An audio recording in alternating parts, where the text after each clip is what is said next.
Ladies and gentlemen, my name is Joe Tessitore, and I just got word backstage that Trick Williams, aka Mr. Lemon Pepper Steppers, got news that Sammy Lame killed the Gingerbread Man tonight. Yes, the Gingerbread Man. Rest in peace to the Gingerbread Man. He will be revenging the Gingerbread Man at Backlash in a rematch with Sammy Lame for the United States title. So, guys, at this point, bruh, just cancel SmackDown. Like, SmackDown literally gets worse and worse and worse every Friday. And the fact that this show is 3 hours full of garbage, how do you have a show that's 3 hours and it's garbage? Like, it is literally torture to watch a full episode of SmackDown. Like, there was so many times where, like, I would almost fall asleep. I would put the NBA playoffs on. I would just go to the kitchen and go make some ramen noodles real quick because nothing happened in this show, guys. Nothing happened. The best part of this entire show really was probably the JC Jane and Charlotte Flair match. That was actually a pretty good match, man. Shout out to JC Jane on beating one of the greatest women's wrestlers of all time, Charlotte Flair. But I mean, other than that, bruh, nothing happened. You know what I'm saying? Shout out to Ricky Saints. He made his debut on SmackDown. Listen, bro, he was under a lot of pressure. His promo definitely had some flaws in it. But at the end of the day, for this guy to make his debut on SmackDown and for him to come at the champ, the top babyface in the company, Cody Rhodes, I think Ricky Saints did pretty well, man. I've seen a lot of people hating on Ricky Saints. A lot of people don't like him. But I think the dude is very talented, bro. He kind of reminds me of The Rock in some ways. But he was sharp in the ring, bro. He was very, very sharp in the ring. You know what I'm saying? I knew this match was going to end in a disqualification because, you're not going to have Cody lose, obviously. And you're not going to have Ricky Saints, who's your newly signed, wrestler. You're not going to have this guy lose in his debut. So I knew somebody was going to interrupt the match. And I thought Randy Orton was going to show up and attack Cody Rhodes. But that didn't happen, guys. You know what happened? Gunther, the ring general, showed up on SmackDown. Rarely, right? When's the last time we seen Gunther on SmackDown? Gunther showed up, put Cody Rhodes in the sleeper hold, and the match ended in disqualification. So, I mean, you would think they would have, like what they should have done was, guys, is they should have made this a non-title match. They should have had Gunther do what he did and just have Ricky Saints win the match, but Cody keeps the title. Because now you have a situation where the match ended in disqualification. It's looking like Gunther is going to go after Cody Rhodes' title.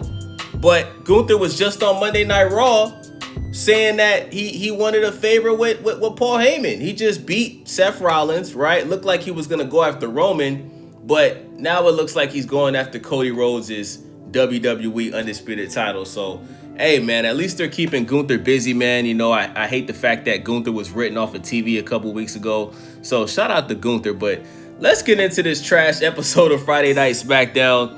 So we kick off SmackDown with Cody Rhodes and newly signed Ricky Saints from NXT. Cody says Ricky Saints says that he's everything your baby mama wishes that you were. Ricky tells Cody that he's the Revolution, trying to be like Seth Rollins, which is pretty weird. And welcome to Friday Night Saints. The crowd was booing so loud, bro. Like, they were booing Ricky Saints like he was Logan Paul. I actually was pretty shocked because Ricky Saints was one of the top stars in NXT. So this crowd, bro, y'all lame for that, bro. Like, the fact that y'all was booing my boy Ricky like that, bro, y'all lame as hell for that, bro. Because Ricky Saints is way more talented than a lot of dudes on the main roster. Let's talk about it. Ricky says that Cody's 3-year title reign has aged him 30 years. Cody gives Ricky Saints a match. And after this, we get the match between Charlotte Flair and JC Jane. Do you guys notice how many people that they moved up to the main roster from NXT? Hopefully they can make SmackDown a watchable show because all of the top people in NXT are now on the main roster. So, I found that very interesting. By the way, the two blondes that are with JC Jane, I've never seen them before because I don't really know much about JC Jane. They're hot, bro. Shout out to them. I don't know who they are. Very beautiful women, you know what I'm saying? So the twins attacked Charlotte outside of the ring and Alexa Bliss. JC Jane ended up knocking out Charlotte Flair. and she beat Charlotte Flair in her first match on SmackDown, bro. So that's a great look, man. Shout out to JC Jane. Shout out to Charlotte Flair for passing the torch to JC Jane. It's obvious that the WWE has very big plans for JC Jane, so I look forward to seeing that because she's pretty dope.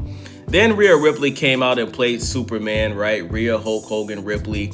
And after this, we got a tag team match between Damian Yeast and R-Truth versus Fraxium.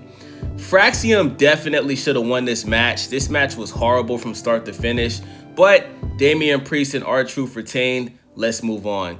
Then Talabanga, double choke slam Fraxium. Then he choke slammed Damian Priest. This dude Talatanga is a beast, bro. I think he is too talented to be a part of, you know, the MFT and to just be a lackey to Solo Sikoa. I would like to see Talatanga go on a solo run and get a title, man, because that dude is tall. You know what I'm saying? Like, like, I know this may sound crazy to you guys, but he could be Roman Reigns' replacement. They're both tall, both muscular, you know what I'm saying? And he's very dominating in the ring. If he can talk on the mic, because I haven't ever heard this guy talk yet, if he can start cutting promos, bro, this may be Roman Reigns Jr. This may be the Temu Walmart brand Roman Reigns. I'm just saying, bro. So Solo Sikoa said that Jacob Fatu made a big mistake by beating him last week and attacking the MFT. Solo says when Jacob gets to the building, he's a dead man walking. The Usos came out and told their little brother that they have an issue with Jacob as well and Roman. Jay tells Jacob that he did a sacred move on Roman, the move that Talatanga's father did. Jay tells Solo to wait until Roman gets him at Backlash, and then Talatanga choke slams the Usos, and Solo says Roman isn't his tribal chief, and he's going to get Jacob tonight by any means possible. So next we got the match between Cody and Ricky. Ricky was super sharp in this match. Ricky went old school and was doing a little dance on the ropes, which I thought was really dope. I'm telling you, man, this dude gives me little flashes of The Rock, bro. He really does. He was tiptoeing on the ropes going old school, you know what I'm saying? Like, who else you know doing that besides The Undertaker and Damian Priest? But they not even dancing when they tiptoeing on the ropes going old school. They can't do that. You feel me? They don't got the swagger Ricky Saints, man. So Cody obviously won the match. Gunther came out of nowhere, put him in a sleeper hold. I thought the match, I don't know why I said the match ended in disqualification, but Cody Rhodes did win the match, and then Gunther immediately came into the ring and choked him out. So next we got a match with Rolls Royce Keys and some jobber named Angel that I never heard of.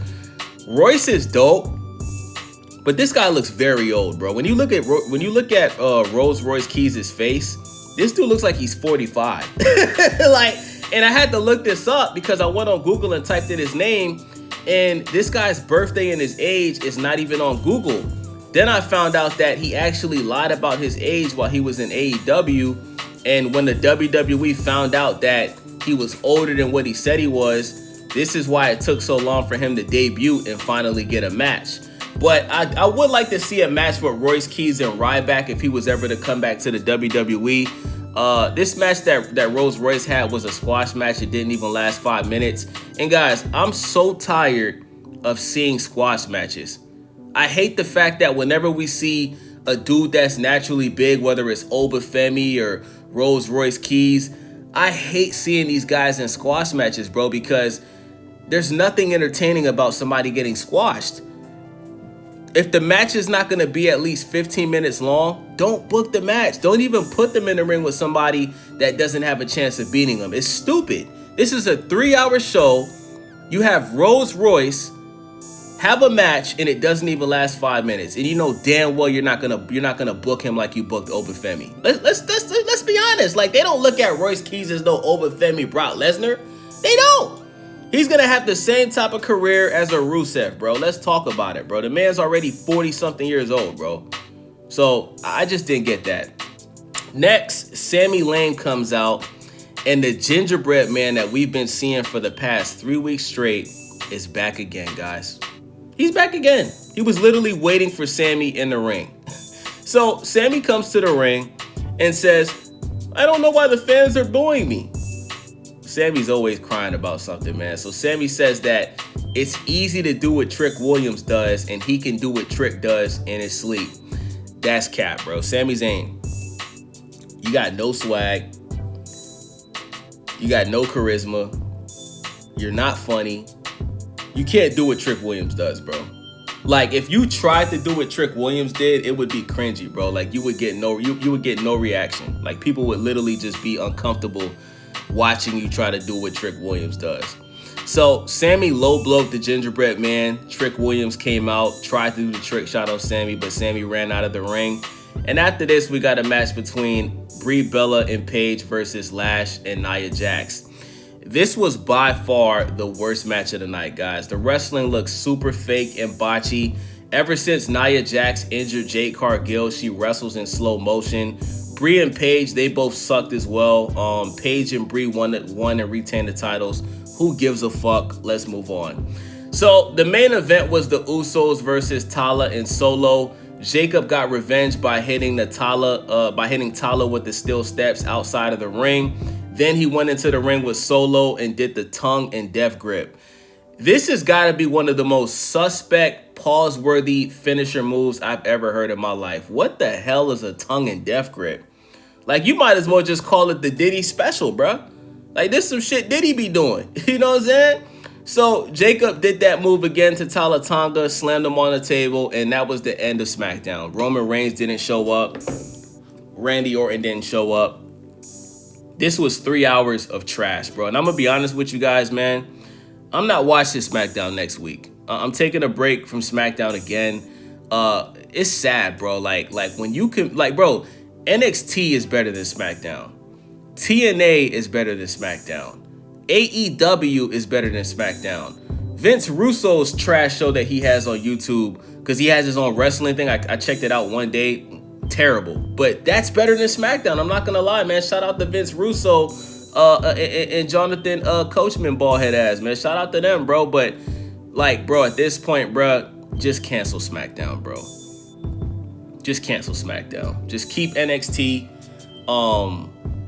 You know, keep NXT, keep Raw, just cancel SmackDown, bro. SmackDown is one of the worst shows on television right now, bro. Like, it's your boy Days. Make sure y'all subscribe, thumbs up the video, click that hype button for your boy. I'm out.